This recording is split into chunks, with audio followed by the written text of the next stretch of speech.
Hello friends, welcome back to my channel. My name is Ankur Mahendra Ratna. चाहे आप Tollywood cinema से हो, चाहे बॉलीवुड से हो, चाहे तमिल से हो, चाहे भाई साहब कन्नड़ा से हो, चाहे मलयालम सिनेमा से हो, मेरी बात को ध्यान से सुनना और उसके बाद अपनी राय रखना। आज मैंने सुबह एक वीडियो बनाया था ऑफिस में, क्योंकि उसके जो मैं जब से गेम चेंजर की बॉक्स ऑफिस की कलेक्शन के ऊपर बात कर रहा हूं ना, बहुत सी गालियां आ रही हैं। तो उस वक्त भाई साहब पारा ऐसे चढ़ा हुआ था ना, तो मैंने पेल दिया। उसके बाद बहुत से साउथ के भाइयों ने मुझे इंस्टाग्राम पर मैसेज करा, इवन फोन पे बात हुई और उन्होंने बोला कि भाई हम तुम्हारे साथ हैं। उनका थैंक यू कि आपने मेरे को सपोर्ट किया। सबसे ज्यादा तो हरीश भाई का, जिनके सुबह से मेरी बात हो रही थी, उन्होंने बोला भाई इस चीज को सामने लाना जरूरी है। अब हम बात करते हैं ना डार्क ट्रुथ की, एक डार्क रियलिटी जो कि टॉलीवुड सिनेमा में चल रही है और वो कलंक बनकर आ रही है और एक दीमक बनकर आ रही है जो कि सिनेमा को खत्म करती हुई जा रही है। देखो, जब हम सेट मैक्स के ऊपर या जी सिनेमा के ऊपर या फिर स्टार गोल्ड के ऊपर साउथ की फिल्में देखा करते थे, तो साउथ की फिल्में सिर्फ और सिर्फ ना मजाक बनाया जाता था। सच बोल रहा हूं, सिर्फ और सिर्फ मजाक बनाया जाता था कि एक मुक्का मार रहा है बंदा, 5 फ्लोर से ऊपर गिर रहा है और इनको कोई सेंस नहीं फिल्म बनाने की, ऐसे बातें हुआ करती थी। पर उसके बाद धीरे धीरे धीरे धीरे इन्होंने ना उस चीज को गलत नहीं लिया। टॉलीवुड ने इन्होंने कहा कि भाई हम जो है ना इसको ऐसे करेंगे कि पब्लिक हमारी वाहवाही करे। समय लगा, वक्त बीता, राजा मौली जैसे डायरेक्टर, भाई साहब सुकुमार जैसे डायरेक्टर सामने आए और उन्होंने हमारे को वर्ल्ड क्लास सिनेमा दिया। आपको मैं एक कहानी सुनाता हूं, शायद आप मेरे से रिलेट करोगे। मैं इसको किसी से कंपेयर नहीं कर रहा हूं, ना ही मैं राजा मौली की किसी से तुलना कर रहा हूं। जैसे एक रेफरेंस के लिए, मैं एक एग्जांपल के लिए आपको एक चीज बताता हूं। महाभारत का युद्ध हुआ था, एक तरफ कौरव, एक तरफ पांडव। ठीक है, पांडवों की तरफ से कौन थे? कृष्ण भगवान थे। कौन थे? कृष्ण भगवान। वो क्या कर रहे थे? वो अर्जुन के ना सारथी थे, यानी कि सिर्फ रथ चला रहे थे। उन्होंने कोई भी है ना शस्त्र वस्त्र नहीं उठाया था। बट उनका कौरवों की तरफ आना ही ये चीज था कि उनकी जीत निश्चित हो गई थी। जबकि पांडवों की तरफ एक से एक बढ़िया धुरंधर थे, तीरंदाज थे, एक से एक लोग थे। पर जीत किसकी हुई थी? पांडवों की हुई थी। तो पांडवों को घमंड आ गया बहुत ज्यादा कि भाई ये हमारी जीत है, ये हमने जिताया है। पांचों भाइयों एक दूसरे को जीत का श्रेय छीनने लगे। पर किसी को पता नहीं था वो जीत किसकी थी। वो जीत सिर्फ एक बंदे की थी, क्योंकि कृष्ण भगवान ने उस युद्ध को रचा था। और कृष्ण भगवान का जन्म ही इसलिए हुआ था कि उस समय सच्चाई की जीत करानी थी और बुराई का नाश करवाना था, अहंकार को तोड़ना था।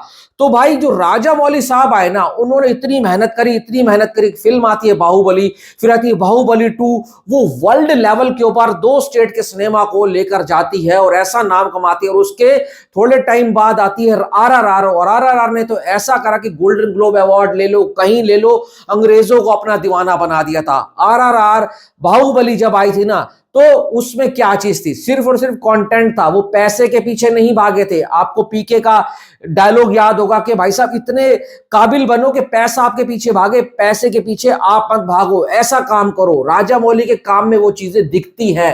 वो कमाई के पीछे नहीं भागते हैं, वो कलेक्शन के पीछे नहीं भागते हैं, नंबर्स के पीछे नहीं भागते हैं, सिर्फ और सिर्फ कंटेंट के पीछे भागते हैं।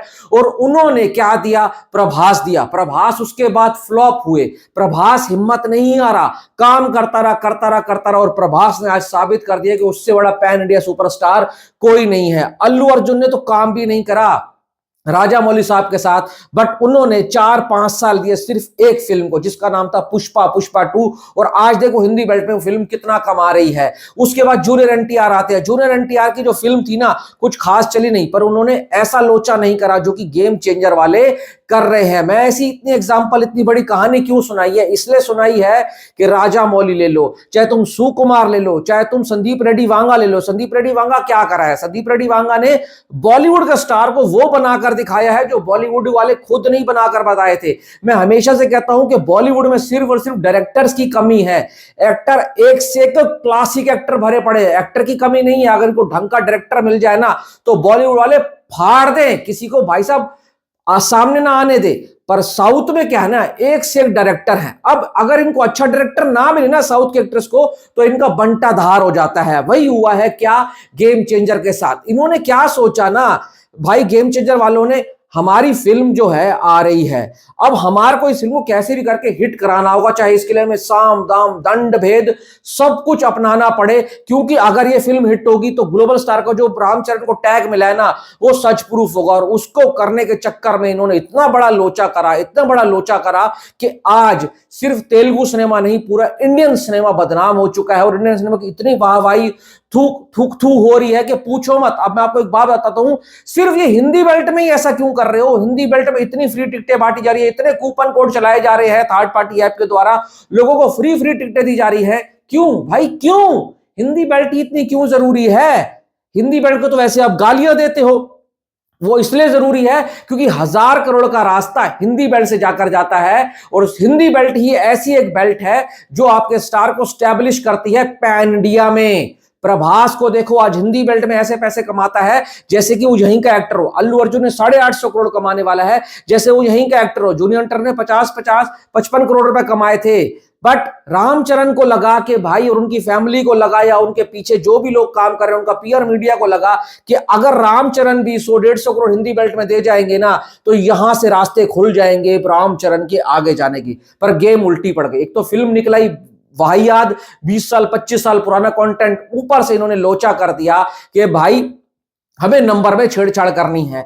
ऐसा इसलिए हुआ क्योंकि इन्होंने पहले से सोच रखा था हमारी फिल्म चले या ना चले, हम ये करेंगे ही करेंगे, हमारे को अपने बंदे को बहुत ऊपर दिखाना है। और यही गलती हो गई। आज रामचरण के करियर के ऊपर सवाल उठ रहे हैं। RC16 आएगी ना, हिंदी बेल्ट वाले उसको ढंग से रिसेप्शन नहीं देंगे। और दूसरी बात एक और बताता हूं, रामचरण ने की फिल्म गेम चेंजर ने सिर्फ अपनी फिल्मों के लिए रास्ता नहीं बंद करा, आने वाली और भी जो तेलुगु इंडस्ट्री से फिल्में आए ना, उनके लिए भी रास्ता बंद करा है। उनको भी अब लोग शक की निगाह से देखेंगे। बड़ी मुश्किल से तो ये सब चीजें खत्म हो रही थी है, अब इन्होंने फिर से वो चीजें, वो बहस छेड़ दिया। और ऊपर से इनकी भाई चालाकी देखो, सामने आकर बोलते भी नहीं है। सबको पता है कि ये गलत कलेक्शन दे रहे हैं। ये सोच रहे थे कि जबरदस्ती हम अपनी तकदीर बदलेंगे। तकदीर ऐसे नहीं बदलती मेरे दोस्त। तकदीर बदलने के लिए बहुत मेहनत करनी पड़ती है, और वो ये करना भूल गए हैं। मैं मानता हूं 4 साल दिए हैं गेम चेंजर को, पर 4 साल में वो कंटेंट लेकर आए हो जो पब्लिक 40 साल पहले, 20 साल पहले देख चुकी है। अगर ये सब चीजें नंबर के ऊपर ना भागकर आप अच्छी स्क्रिप्ट चुनते ना, तो आज आप पब्लिक आपको इतना प्यार देती, अपने पलकों में बैठा। तो अल्लू अर्जुन क्या था यार, क्या था? पब्लिक ने उसको दिल में जगह दी है। और आने वाली फिल्में जब अल्लू अर्जुन की आएंगी ना, तुम देखना वो फाड़ेंगी। सलार 2 जिस दिन आएगी, जिस दिन स्पिरिट आएगी, जिस दिन कल्कि 2 आएगी, इवन राजा साहब आएगी ना प्रभास की, तो तुम देखना वो हिंदी बेल्ट में कितना कलेक्शन करके जाएगी। देखो, हिंदी बेल्ट वालों से धोखा मत करना। ऊपर से जो पर्दाफाश करे तुम उसको गालियां दे रहे हो, और तुम बोल रहे हो हम मारेंगे तुझे। अरे भाई साहब, औकात नहीं है इतनी जो मारेंगे या गालियां दोगे। अगर सच सुनने की हिम्मत नहीं है तो निकलो यहां से। पर मैं इतना बोल रहा हूं, ये जो हुआ है ये बहुत गलत हुआ है। इससे तेलुगु इंडस्ट्री के ऊपर कलंक लग चुका है, कलंक। और ये कलंक इतनी आसानी से धुलेगा नहीं जब तक आप ईमानदारी से कलेक्शन देना चालू नहीं करोगे। वैसे ही आंध्रा बॉक्स ऑफिस ना बदनाम था, और इन्होंने अब तो बदनाम नहीं करा, उसके ऊपर सुनहरे अक्षरों में लिख दिया है जब भी आंध्रा बॉक्स ऑफिस से कुछ नंबर्स आएंगे उनको शक की निगाह से देखा जाएगा। मैं इतना कह सकता हूं। बस अभी भी वक्त है, सुधर जाओ, सही कलेक्शन देना चालू करो। और राजा मौली साहब ने जो आप लोगों के लिए इतना काम किया है, आपकी इंडस्ट्री को ग्लोबल फेमस किया है, इतना काम कर रहे हो ना, उस बंदे की इज्जत कर लो। उस बंदे ने जो किया है ना, वो आने वाले 100 सालों में कोई नहीं कर पाएगा। शायद उनके बेटे तक नहीं कर पाएंगे, अगर वो भी कभी डायरेक्टर बनेंगे तो। भाई साहब, उनके विजन को सलाम करो कि आपको RRR मिली। उनके विजन को सलाम करो कि प्रभास को बाहुबली मिली, बाहुबली 2 मिली। नहीं तो अगर राजा मौली साहब आपको दिमाग में रखकर स्क्रिप्ट ना लिखते ना, तो आज आप भी 40-50 करोड़ रुपए कमा रहे हो, तो सिर्फ 2 स्टेट में जाने जाते। आपकी किस्मत अच्छी है कि आपको लोग जानते हैं, तो उसका श्रेय तो सिर्फ और सिर्फ राजा मौली साहब को। और राजा मौली के विजन की इज्जत करो, कंटेंट पे काम करो, और ये गफलेबाजी मत करो। Thanks for watching.